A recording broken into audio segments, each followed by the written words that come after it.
right, it's time for the big one, so let's just get into it.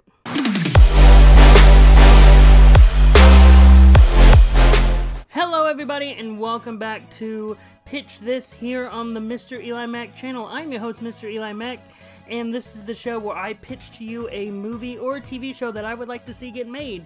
But this time, we're going to be doing something different. But before I actually get into the topic, please remember to hit the like button and subscribe to the channel. That way you can be up to date with all the content I have on the channel. Also hit the notification bell, that way you can be notified whenever a new video like this comes your way. So, let me get into the big topic. I've been hinting at this week, last week, the week prior to that. I have been getting ready for this big one. This entire month is going to be dedicated to what if the MCU was the DCCU.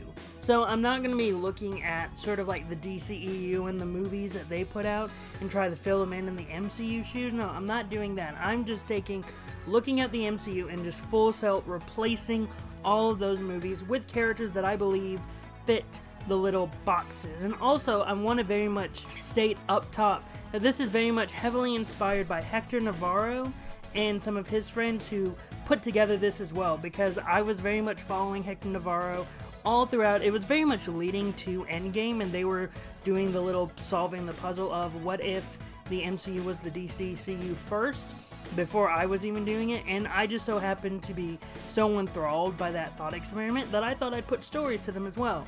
And sort of ever since then, I've sort of cooperated this entire idea as to what I think it would be, and I've sort of very much morphed it into something more, because by the time we get into phase 3 a little bit, that's when a lot of the original ideas that Hector and his friends had start going away from their idea into my idea. So that's very much, I wanted to get that off the top, just to give you all an idea of where we're coming from. So without any further ado, let's just get into the idea, because this is a big one, and this is the part 1 of a 4-part series, because this video is going to be phase 1, the next video is going to be phase 2, then phase 3, and then phase 4. Not touching phase 5 or phase 6, because that hasn't happened yet. I sort of like to have the stories revolve a little bit around sort of what the original stories had. Like, for example, the DC movie that's sort of going to be replacing Iron Man, some of it is sort of similar, because I want the characters to sort of be attached to it. But other than that, there are some differences throughout. So, without any further ado, let's just get into it. The first movie of phase 1 in the MCU was Iron Man. And so the movie that I am putting in its place is Batman. And Batman very much is the start of my DCCU, or the replacement. And on my little notebook right here are the notes that I have. And very much these are sort of the main plot points that are going to be happening in Batman. We're going to get the introduction of Dick Grayson. Yes, just going on ahead. Right now, this is Dick Grayson's introduction. I sort of have my Batman being sort of 5 years into it. That way we've already established, like, he has a rogues gallery, he has an idea. That's sort of different from the Iron Man story, whereas the Iron Man was an origin story. This one is very much not an origin story. The main character has been around for 5 years, but we're introducing Dick Grayson to sort of be the Rhodey equivalent, because the sequel is very much, will give you more into that. Black Mask is the main antagonist, because I thought the way I'm portraying Black Mask is sort of an opposite to how Bruce is, where Bruce is a hero that wears a mask, or a billionaire hero that wears a mask. Black Mask in my movie is a villain, corporate billionaire villain that is wearing a mask. He's not the crime boss the way he is normally portrayed in the comics. That's not where the direction I'm going. I'm more going in the direction of he is in control of Janus Cosmetics and he wants more. And that's the direction I'm going with the character. Vicky Vale is investigating Janus Cosmetics. So Vicky Vale is very much sort of the Pepper Potts analog. Batman searches for Tony Zuko, because Tony Zuko would be a henchman of Black Mask. Alfred Pennyworth is helping Dick Grayson throughout this entire period, where Alfred is trying to get Bruce to help more, but again, Bruce is more focused on getting Tony Zuko and then the conspiracy of Black Mask, where he doesn't have time to actually raise Dick Grayson. So Roman Sionis, Black Mask, tries to buy Wayne Enterprises, sort of the thing of where Obadiah Stane was trying to take over Stark Industries. very early on. And the final confrontation will be Batman fighting Black Mask at Janus Cosmetics headquarters, sort of how in Iron Man the main fight scene was at Stark Enterprises on top of the little thing between Iron Man and Ironmonger. And it will fully end, like before we even get to the post-credit scene. It's going to end with Dick Grayson discovering Bruce Wayne as Batman, with sort of like an homage to the Iron Man movie where Tony Stark says, "I am Iron Man." Bruce Wayne is going to be talking to Dick Grayson saying, "I'm Batman." And then that's when we cut to black. We get some sort of theme song that is reminiscent of Batman.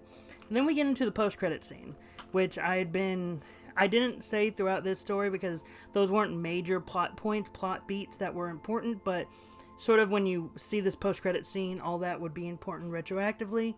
And we'd get a scene of John Jones, Detective John Jones, meeting with Batman in the Batcave. And then Batman would be like, "How'd you get in here?" And throughout the movie, we would have John Jones in it. And it would basically be John Jones revealing himself to be Martian Manhunter, being like, "I know who you are, Bruce Wayne. You are Batman. And there's a threat coming to the planet Earth." And that's sort of the main plot points of Batman. To the Incredible Hulk film, the analog for the Incredible Hulk, I have it being The Flash. And for The Flash, like the major plot points, the intro sequence would be his origin story where we see him get electrocuted, sort of like in the Incredible Hulk where the intro sequence was the Hulk's origin story. And then we would see, like, also in the movie, Barry would fight members of the Rogues. And then we would see Eobard Thawne arriving from the future. And because this is sort of Flashpoint, in this version of the origin story, like especially in 2008, we hadn't gotten the entire story of Reverse Flash killed Barry's mom. That had not been established in the canon yet at 2008. So going with that knowledge, it would very much be just Eobard Thawne is a fan of the Flash and he has speed of his own and he was able to go back into the past around this time. And so at this point, it's sort of Barry and Eobard working together to stop the Rogues, because I would also have the Rogues sort of being the secondary antagonists. And throughout, we would have Eobard and Barry working together to fight crime. And then there's another simple crime, like a smaller one, not with the Rogues, where it would be Barry having to stop Eobard from killing someone. And so with this, Eobard would discover that Barry's not the hero that he thought he was. He thought the Flash was more proactive and would be more willing to do what was necessary, but he's realizing that Barry isn't at that point. And then we would get into the final fight, which would be the speedsters battling across Central City, like going like boom, boom, boom, boom, boom, boom, boom. You know, sort of like the Flash TV show, but in a higher budget of sorts. And then it would be Eobard trying to kill Barry, doing something, but it would ultimately be Eobard Thawne killing himself. That would be the big thing to that, would be the way that Eobard would be the demise of Eobard. So hard to get this across. But yeah, but then we would get a mid-credit scene, because The Incredible Hulk did not have a post-credit scene. It had a mid-credit scene, and it would be with Martian Manhunter in his John Jones form, meeting with Barry Allen, talking about the alien threat. Sort of like, oh, I am assembling a team, so maybe not assemble, but again, putting a team together to fight this alien threat. And then we get to the Iron Man 2 analog, which is Batman 2. I'm not changing the name, it is Batman 2. Like, I'm not doing Batman : subtitle. It is Batman 2, continuing sort of with what the MCU did. And so, with Batman 2, it is 6 months after the events of the first Batman movie, similar to how it was 6 months after the events of the first Iron Man movie. And it would be Dick Grayson now being Robin, hence why Dick Grayson being my Rhodey analog, where Rhodey becomes War Machine in the second one, Dick Grayson is becoming Robin. And so Batman is refusing to help Jean, sort of wanting to work alone, not wanting to be a part of a team. But then we would get the introduction of the character of Dr. Victor Freeze getting fired from Wayne Enterprises by Ferris Boyle. And with this, Victor is trying to not get fired because of the research that he's doing, and Ferris is mainly the one doing it, not Bruce, it's mainly Ferris. And so Victor is harmed trying to save his wife, and that's how he turns into Mr. Freeze with the liquid nitrogen and all the machines that he has put together. And Freeze would then go on a killing spree, or at least try to kill members of the Wayne Enterprises personnel. And Bruce doesn't allow Dick to help out, because Bruce is sort of realizing the severity of Mr. Freeze and sort of how powerful he is. And Bruce is like, no, Dick, you can't help me with this. This is something I have to handle. And also I have to handle it because it is someone that worked at Wayne Enterprises. So it is a personal thing for me. It's not you. But then Dick and Alfred would eventually reach out to Bruce and actually get to him to be like, no, we have to help you. You need to accept help. And so the final battle would be Batman and Robin versus Mr. Freeze at the Gotham World Fair. It's a sort of analog with the Stark Expo and all that in Queens. So that's the comparison that I'm having. Have a big globe and everything. And so we would get...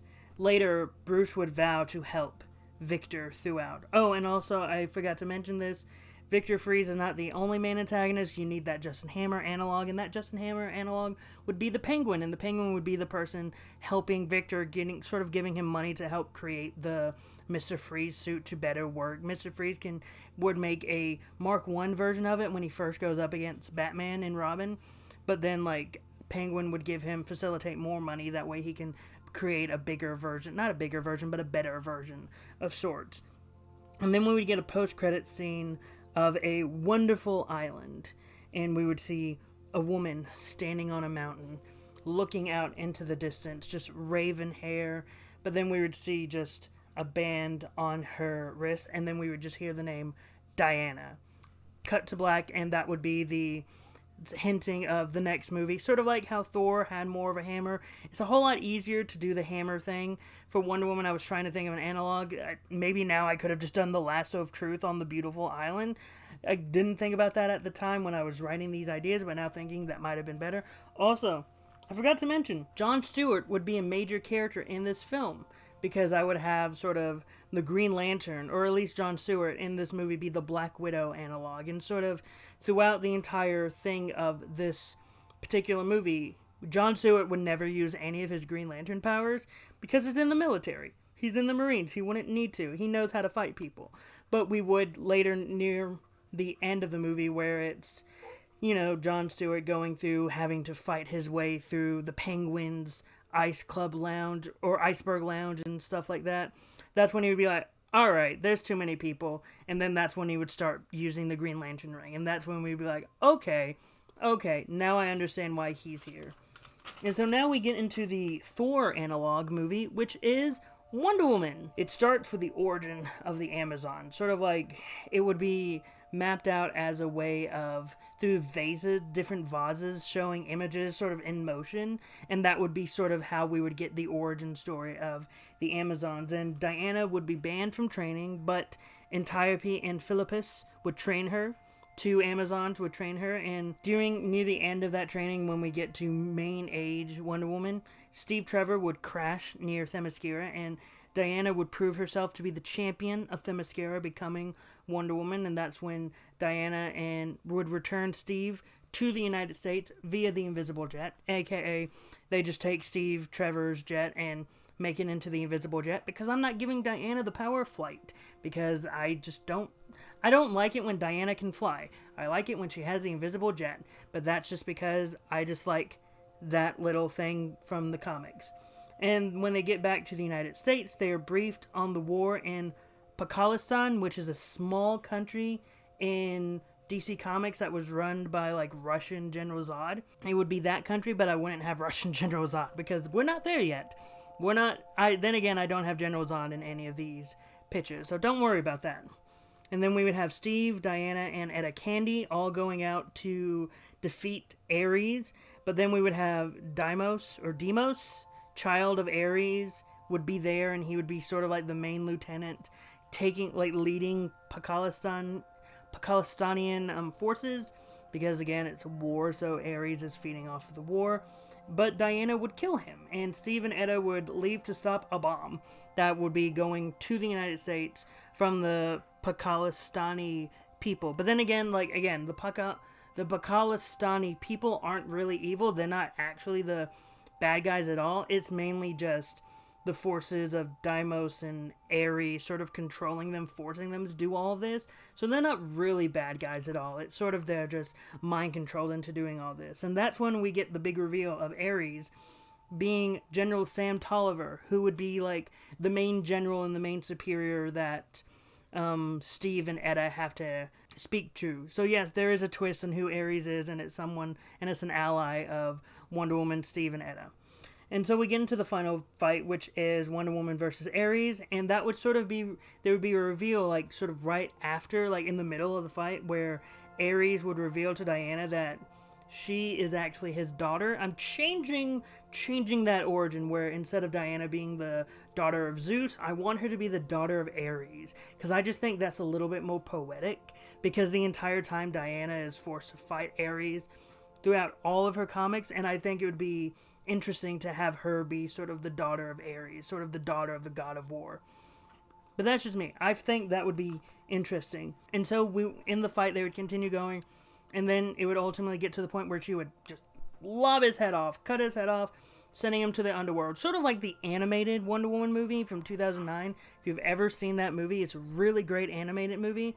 And that's sort of how that ending would be. And they would also stop the bomb from going off, and all the people in Pakistan who are being mind-controlled by Ares, they would no longer be mind-controlled. And peace would be restored between Pakistan and the United States. And it would end with them returning to Gateway City, and to have Diana continue to be a hero known as Wonder Woman.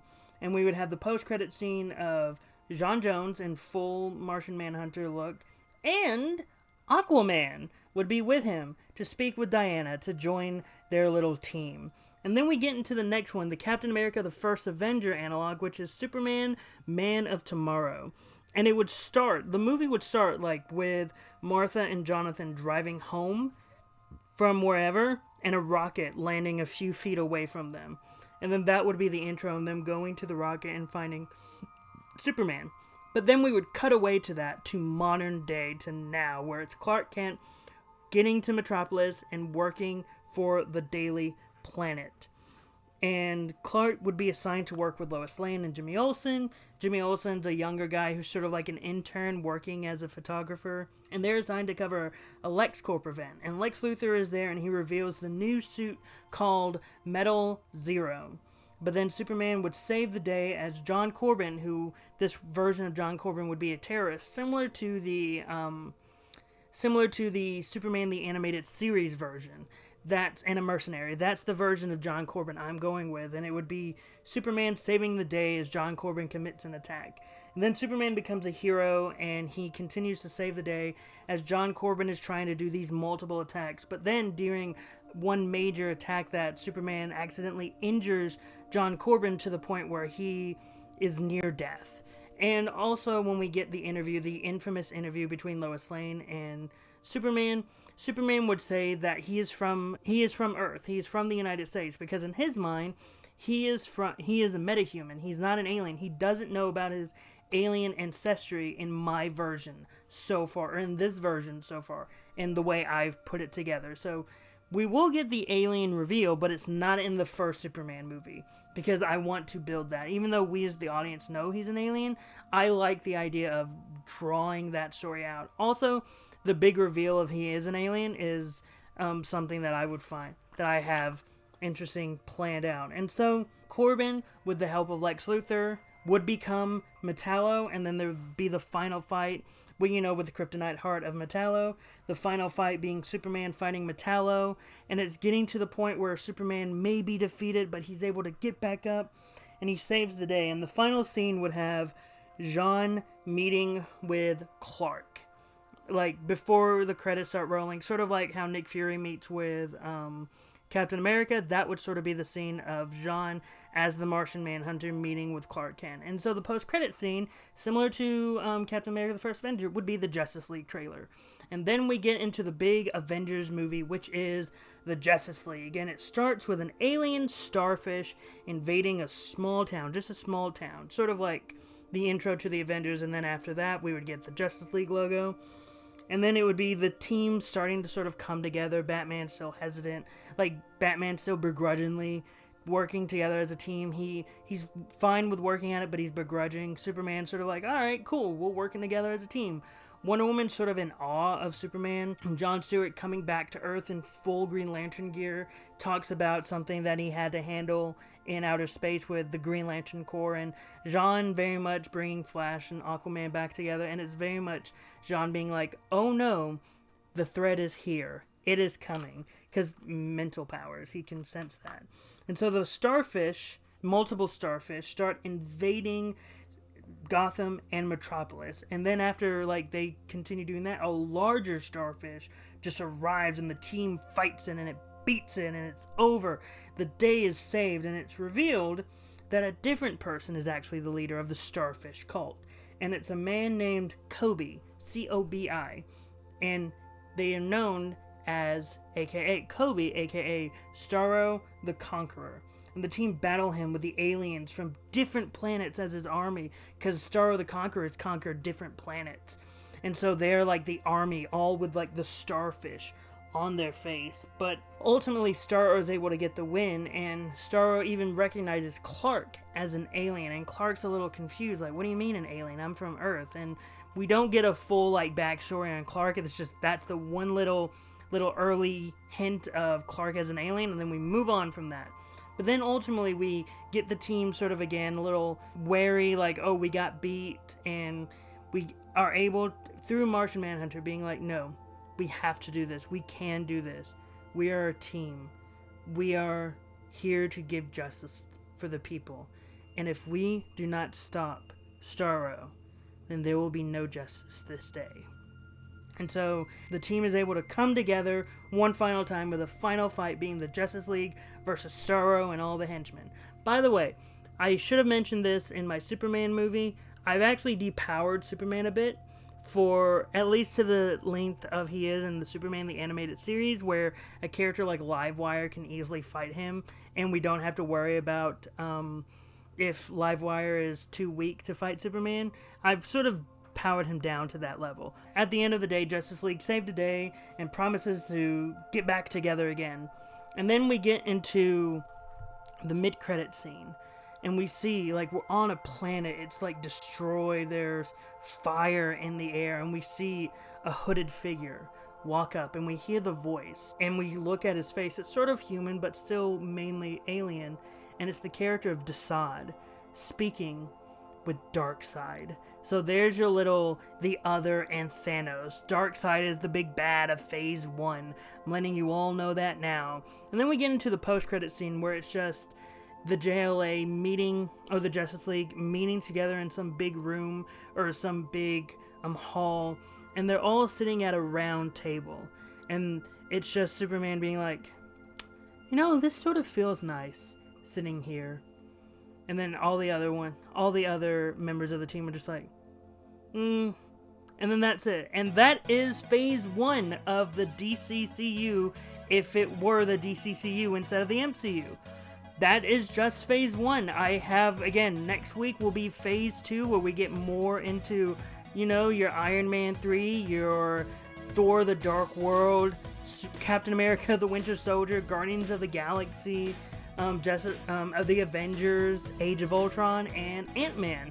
We'll talk about what's going to be replacing those movies next week. But what were your thoughts on this version of the DCCU? I really think this would work, personally. But again, this is just replacing the movies and not just taking the DCEU and putting it in the MCU mold. This is just a wholesale reset. But what are your thoughts on this version of the DCCU? Did you like it? Did you hate it? Were you indifferent to it? Whatever your thoughts, post them in the comments down below. Also, don't forget to hit the like button and subscribe to the channel. That way you can be up to date with all the videos I have here on the channel. Also, hit the notification bell. That way you can be notified whenever a new video like this comes your way. And until next time, I have been MrEliMac. You've been the audience, and I hope you all have a great rest of the day.